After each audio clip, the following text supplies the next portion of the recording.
welcome back. Today I'm going to be wrapping up my 2021 TBR. As you may know, over the last few years, I always set myself a yearly TBR. This is usually a list of 10 or 12 books that I really want to try to prioritize in whatever year we're reading in. And obviously 2021 was no different. I set myself a list of 12 books that I wanted to read at some point over the course of the year, and all of these books were books that I was sure were going to be 5 stars. I had no doubt in my mind, based on recommendations from other people, based on all the reviews I read, based on what I knew of the book, what I thought the book was going to be. I was just sure that these 12 books were going to be my 12 favorite books of 2021. These were going to be the books that I gave 5 stars to. Unfortunately, that wasn't the case for a lot of these books, but I did find some really great books in this stack, and I really want to just kind of like wrap it all up. I wanted to go through the list and tell you like my final thoughts about each book,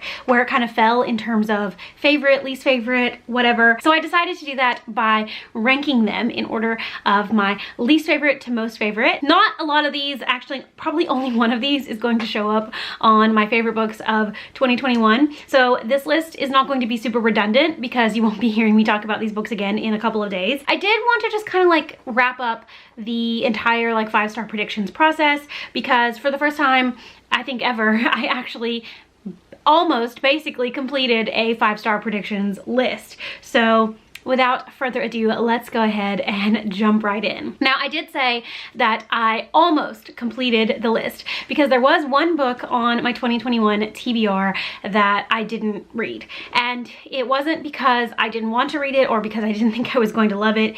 It was because I was just not in like a super great headspace to read a book that I knew was going to be super emotional. Don't get me wrong, a lot of the books on this list were emotional. They were supposed to be harder hitting reads, but at the time that I read them throughout the year, I wasn't really going through it like I was here towards the end of the year, and I just didn't like want to try to prioritize something that I thought would affect me in a bad way.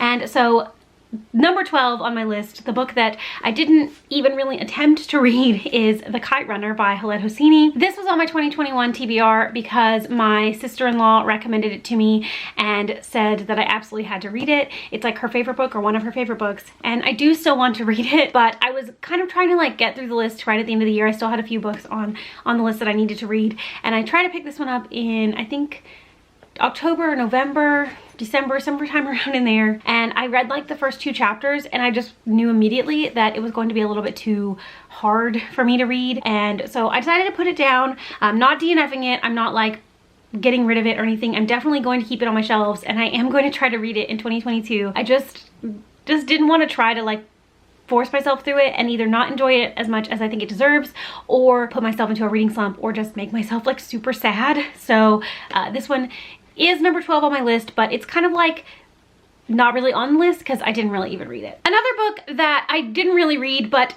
is a permanent DNF, like I tried to read this 3 times this year and I DNF'd it all 3 times, is Miracle Creek by Angie Kim. So this is my least favorite book on my 2021 TBR, which is such a disappointment considering this has some great reviews and I thought I would really love it. This follows a family who runs a company. They own a company that basically houses a hyperbaric chamber, and they have all of these people bring their kids and some adults as well to this hyperbaric chamber. They call it the Miracle Submarine, for treatment for various things. At the start of the book, you find out that an explosion has happened in the Miracle Submarine and a couple people were killed, and someone is currently on trial for the sabotage of the machine and the death of these couple of people. I think the first couple times I read it, I got maybe like 10 or 15% of the way in, and I thought, you know, I just don't know if I'm in the mood for a mystery thriller right now. This last time I tried to read it, which was in October, I got up almost halfway and I was like, I hate everything about this. So I don't think that this is going to be a book for me. I think it would have covered some really interesting topics, especially considering the main characters, the main like family that owns this company, are immigrants from, I think, China or Korea. They're from Korea. There was a lot of commentary up to the point I got to about like immigration and being a Korean person in the United States and trying to make a life for yourself when you don't really have a lot. And I do think there's some interesting like things to think about there, but I just didn't like any of the characters. I I couldn't stand most of the characters in the book. And I don't normally have to like characters to enjoy a book, but this is so character driven. Like there's a ton of characters that you're introduced to because you're at this trial, like you're reading about this trial taking place, and there's so many people that are like called to the witness stand and everything. And if you're going to be introduced to all these characters and you don't connect with any of them, it's just hard to keep going with the book. So while I know that a ton of people do like this, it's just not for me, and I'm DNFing it and I'm unhauling it, and I'm okay with that. The next book on my list, number 10, is The Immortalists by Chloe Benjamin. I'm truly heartbroken that I didn't like this book because this is one of the most stunning covers that I've ever seen. So pretty to look at, and the inside of it was bad. It was just bad. This book follows 4 siblings who, when they're young, in like the 60s, I believe, like late 60s, they go to see this woman who is rumored to be able to tell the future and be able to tell you the exact day you're going to die. They find out all of their exact death days, and then the book follows their lives as they each approach the days that they're going to die. You get to read about each sibling in like 4 different sections, so it's basically like 4 short stories in one. Each section obviously follows the sibling leading up to what is supposed to be their death day. I think that the concept is super interesting. I think there's a lot of room here to tackle the idea of fate versus destiny versus like knowing and that shaping the choices you make in your life. There's a lot of stories out there about like someone going to find out their future, and then them knowing the future colors everything that they do leading up to that future. I mean, like, it's like, can you really take your fate into your own hands, or is it just predetermined? You know, there's a lot of interesting conversation to be had there. The problem I had with this book, one, the characters were just not interesting whatsoever. 2, there was absolutely no nuance in the conversation of fate and destiny. I think that she really just tried to hammer home the point that she was trying to make, which was to just live your life and be happy, and you don't need to know anything about what's going to happen. And while yeah, that is a really great message, there was literally no room to interpret this book any way other than what the author wanted you to interpret it. The first couple of like sections, like the first 2 siblings, I found vastly more interesting than the other 2. So like the first half of the book, I wasn't loving it, but I wasn't like hating it either. And then when I got to section 3 and then section 4, I was just like, I'm so bored. Like the interesting stuff's already happened, and now I really just don't give a shit. So yeah, not a new fave. Of all the books that I've finished on the list, this was my least favorite. I know that there are a lot of people that love this book, and I'm really happy that somebody out there got something from it. I just didn't. So this one is also going to be unhauled. Next, coming in at number 9 on my list, is Shelter by Jung Yoon. This book follows a family. The patriarch of the family's name is Kyung, and he and his wife are getting ready to sell their house. And so they have like a realtor coming over to look at the house and get ready to put it on the market. As they're talking to this realtor, he looks out the window into the backyard and he sees a woman coming towards their house from like the field, and she appears to be completely naked. And as she gets closer, Kyung realizes that it's his mother. And so he races out to her and he finds her like bloodied and beaten and looks like she's been starved, and she's completely naked, and she's obviously been in the woods for a couple of days, and he has no idea what's going on because he is a bit estranged from his mom and dad, so he doesn't really talk to them regularly. He realizes that something bad has happened, and through the course of the story, you find out like what exactly happened to the mom and dad. You find out why this family is the way they are. There's a really interesting conversation happening in this book about parents taking care of their children versus children having to take care of their parents. And once you get to a certain point in your adulthood, not wanting to have to rely on your parents too much.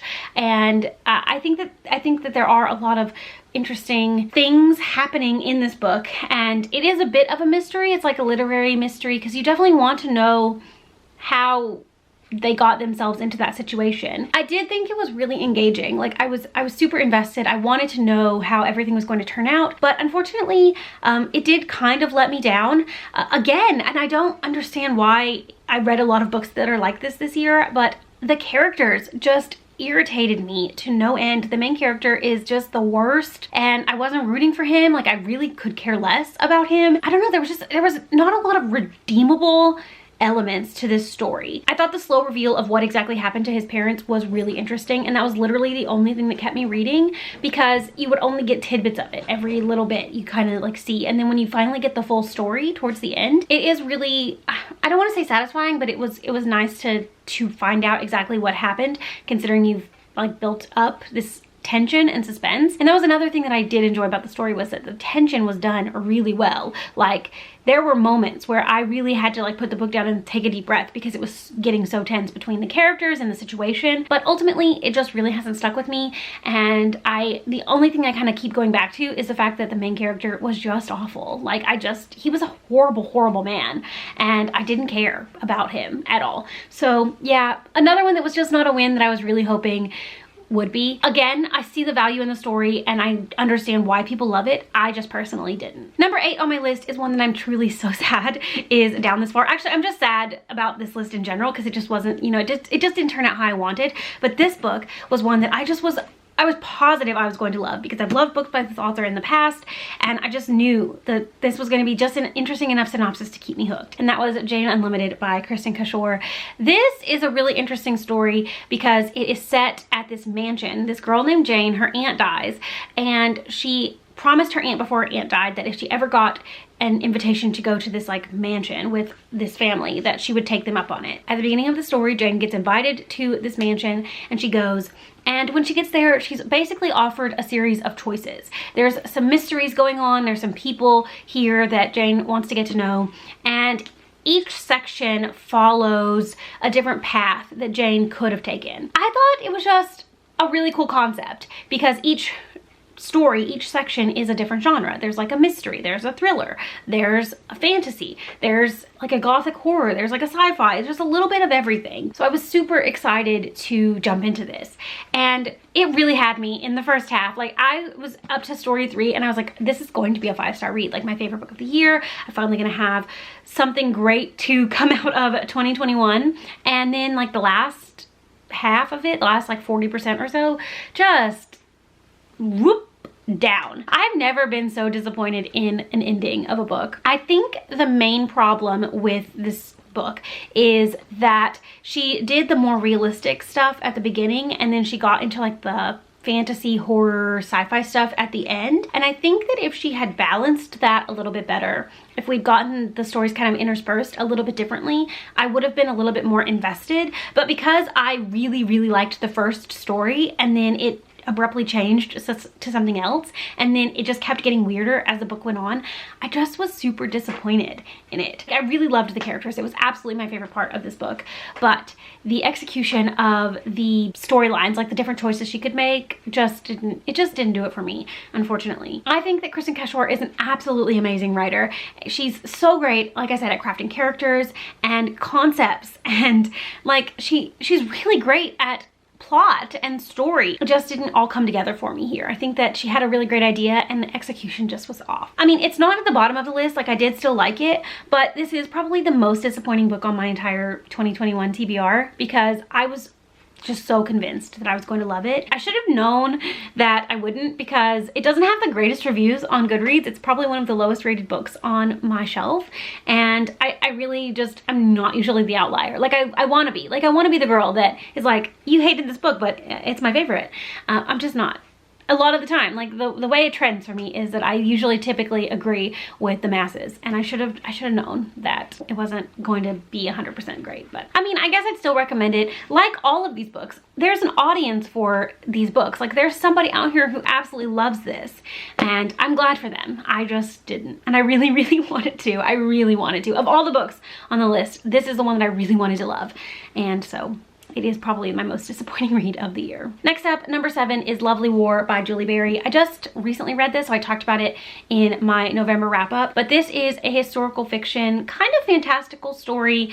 It follows a couple of couples during World War I. And the book is framed as Aphrodite. She is being put on trial for cheating on her husband, and she has like the whole pantheon of Greek gods come to give testimony at her trial. And she tells the story of these two couples during World War I that she brought together, and kind of just like to prove why she's a good goddess and why she deserves to be the goddess of love and all that. You get the framework of the Greek gods, and you get to hear from Aphrodite, but also some of the other gods as well. And then you also get to read the stories of these two couples that meet and fall in love during World War I thought it was really a fun story. Like, it's super sad. There's a lot of harder moments in the book, but I did think that there was a lot of hope, and I really enjoyed seeing like the progression of the story. I thought that the structure was really well done. I think the balance of all of the stories, because you're following these two couples and they're alternating perspectives, but then you're also following Aphrodite, so you're reading from a bunch of different perspectives,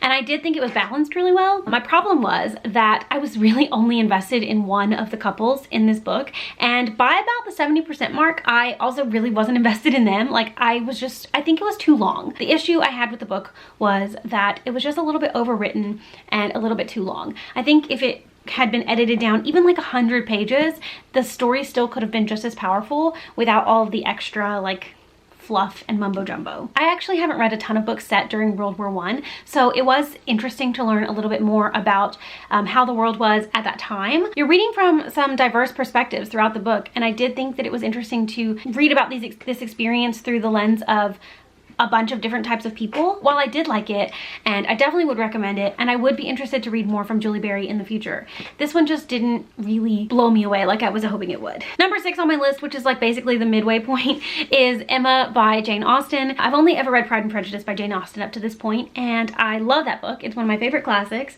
and so I was eager to read more by Jane Austen, and I went with Emma because I owned it, one, but two, I feel like I could identify with Emma. I've seen adaptations of Emma in the past, and she is just kind of a busybody, like know-it-all kind of person, and unfortunately I am a little bit like that as well. Maybe not quite to the same extent, but I do like to be in everybody's business, and I do like to know what's going on at all times, so I could relate to Emma. And honestly, I really did enjoy this. I struggled throughout reading it not to compare it to Pride and Prejudice, because that was my only reference for Jane Austen up to that point, and I love that book so much. And there are so many really interesting parallels to be made between the two books, but it was hard as I was reading it to like try to separate that in my brain. It is what it is. Like, it's hard to do that with normal books, let alone classics that have been around forever. If you don't know, this follows a girl named Emma Woodhouse who fancies herself a matchmaker. Basically, at the beginning of the book, her governess, or her like companion,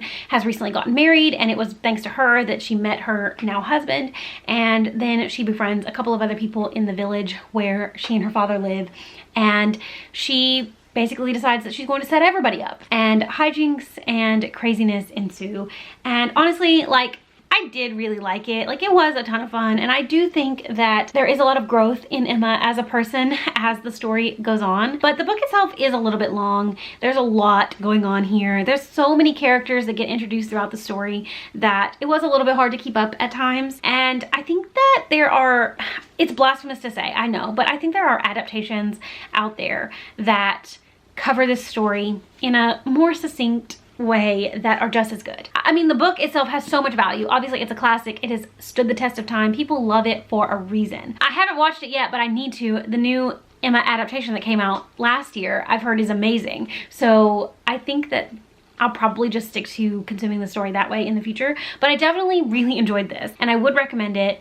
And if you haven't read Jane Austen, I don't know if it's necessarily the first place I would go for Jane Austen. Obviously, Pride and Prejudice is probably the first place I'd go, but it's really good, and I enjoyed it, and I think you probably could too. Number 5 on my list is City of Girls by Elizabeth Gilbert. This was one of the first books that I read off of my 2021 TBR. I read it all the way back in January when I did my Readers Also Enjoyed video, where I read books that were similar to The Seven Husbands of Evelyn Hugo by Taylor Jenkins Reid. And honestly, like, the fact that this book, it was similar in plot to The Seven Husbands of Evelyn Hugo is a big part of the reason why I put it on my 5-star predictions. This is about a girl named Vivian. She is living in the 1940s. She recently has gotten kicked out of college, and so she goes to New York City to live with her aunt, who runs this like theater company, and she gets kind of embroiled in the drama of this theater group and all the performers and the glitz and glam and everything. And then it's also obviously backdropped by the war. Basically,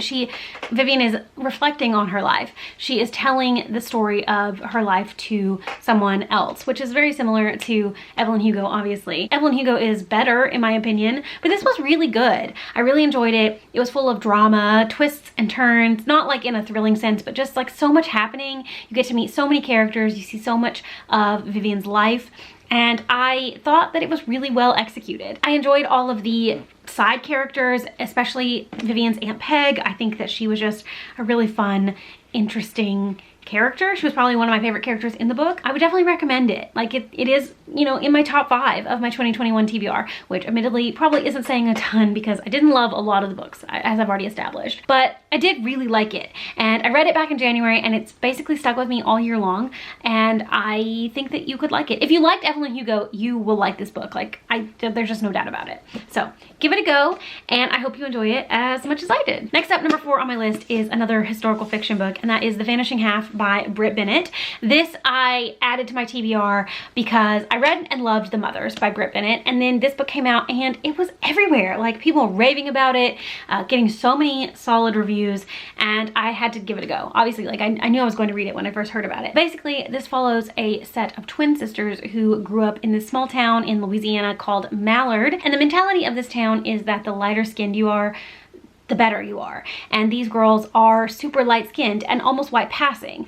And one day they just decide that they're sick of living in this little town, and so they leave, and their lives basically converge from there. One of the twins ends up marrying a white man and basically living her whole life as a white woman. Her husband and child don't even know that she comes from an all-black town and that she herself is black. And then the other sister marries a very dark-skinned black man and has a dark-skinned daughter, and throughout the course of the story she ends up back in the town. Her daughter, who is very dark-skinned and is kind of on the outside of this town, grows up feeling different. We do get to follow the two sisters through a lot of the story and through a lot of their lives, but we also get to read from their perspectives of their daughters.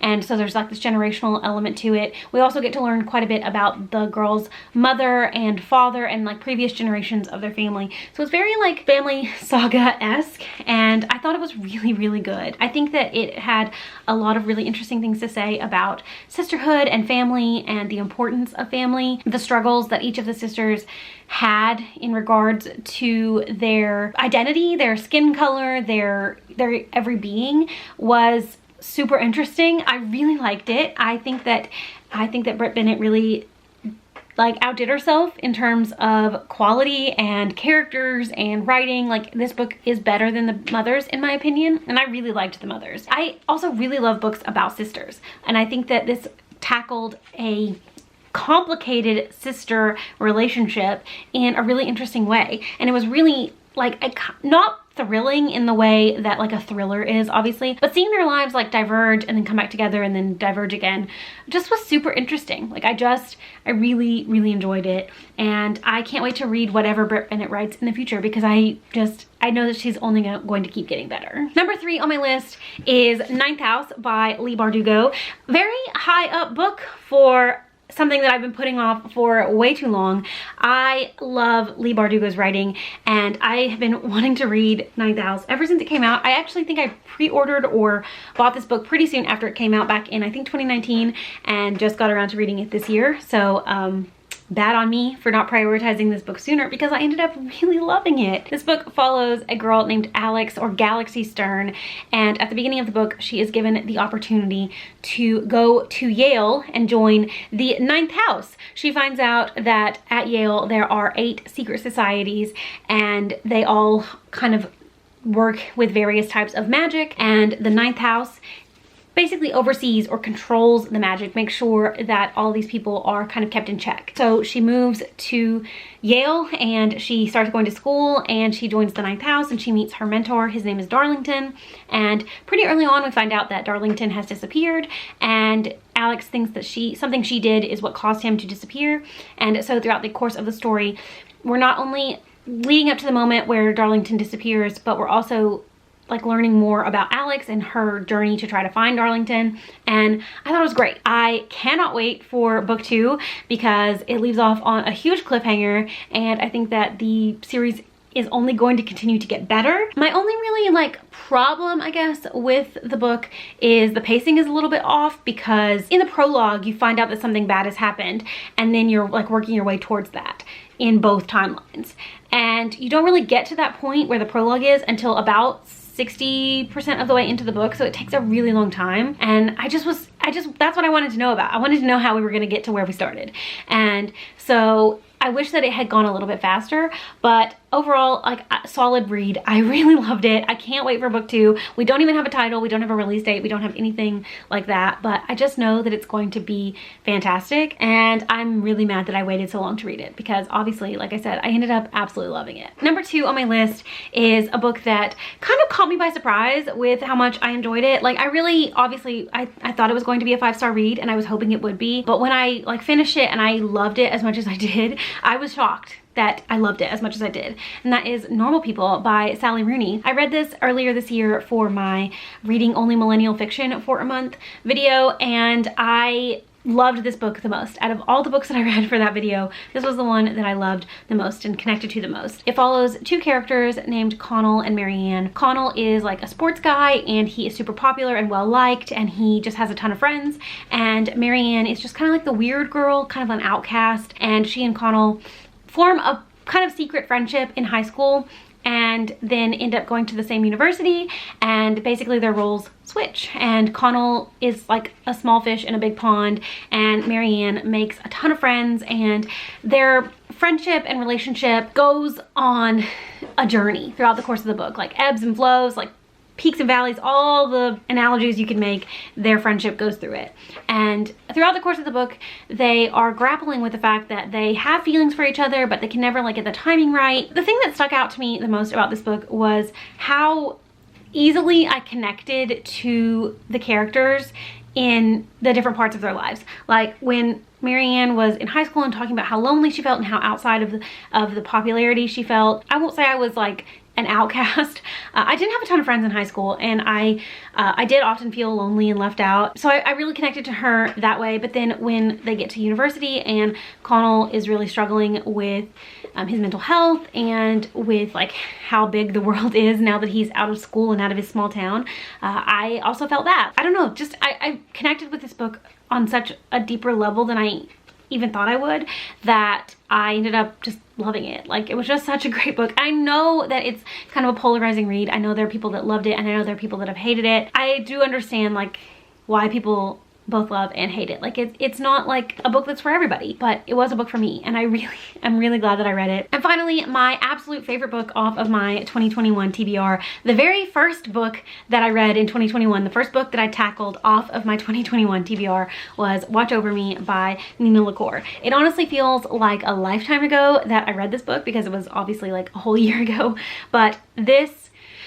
was spectacular. This is about a girl named Mila who has been in the foster system for much of her like late teenage years, and at the beginning of the book she just turned 18 and she gets the opportunity to go live and work on this farm. Basically this farm is run by a family who adopt foster kids and bring them there and educate them, and it's like a little family, a little community on this farm. And so Mila is so excited to go. She's finally excited to have a place to call her own and to be part of something, and when she gets there she realizes that the farm is haunted in a literal and metaphorical sense, and she might have to tackle some of her own ghosts along the way to find her true happiness. I loved it. It was just like, it was so sad, but also so incredibly hopeful at the same time. I think that Nina LaCour has some of the most beautiful writing that I've ever read. She knows what she's doing. She is great at crafting a story and making you care